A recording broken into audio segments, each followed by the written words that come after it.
really an instrument that's made in factories 90% of the time, more than 98% of the time, I'd say. There's probably only 2% of us that actually build things by hand. Most of them wind up accelerating into a factory situation, whereas I've never gone that route. I always wanted to stay solo. Hi, I'm Rick Kelly. I make guitars out of old reclaimed lumber in a T-style like this one right here. Yeah, the people love this, the old nail holes. You see that box there? Those are all the nails that came out of all that wood. 1800s cut nails.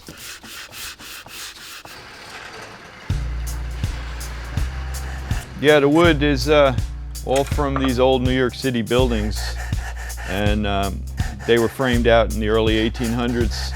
They were old growth timber. It was old growth trees that had never been cut down before, so they were like 200 years old and really big. And then now, after, since about the 1840s, 50s, the wood is starting to deteriorate on the ends where it touches the brick only. And instead of just sistering in a piece of wood, they'll just throw it away. So I go gather it up as much as I can, because you can't even buy wood like this. This wood is prized. You can't find wood that comes from virgin forest, first of all, and then having it dried indoors for 150 years is just unheard of, The original guitar, the flamenco guitar and the classical guitar, they were from Spain originally, and they're still in Madrid and areas like that. They're still individual builders that, come through the family as an apprentice, a journeyman, and maybe when they die, they become a master builder, but they spend their whole life from sweeping floors to learning to build, to perfecting the art. And I find that so beautiful that that's a tradition in Spain, to come up through the ranks and stay within the families of builders. And Mexico is the same way. In Mexico, there's a whole town that does nothing but build guitars, which is real interesting.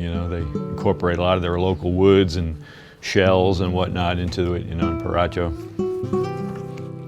Chris has been here like 4 years. Cindy's been here 2. And Chris is becoming a real expert on guitar repair, and Cindy really wants to have her own line of guitars. And it's fun working too, and it's really a pleasure for me to finally be able to share what I know. I always kind of wondered whether, I don't have any siblings, so is this just going to stay with me, or there's nowhere really to go to learn this hardly. There's a couple of schools in Arizona, but I used to teach at the Smithsonian and at community colleges down in Maryland when I was in college, after college.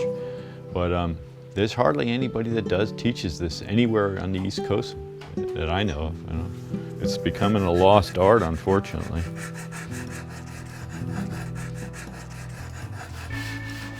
As a kid growing up, I was playing some music and all, but it was more like I was into woodworking in high school, and I kind of wanted to be a sculptor, and I went to art school and majored in sculpture and mostly worked in wood.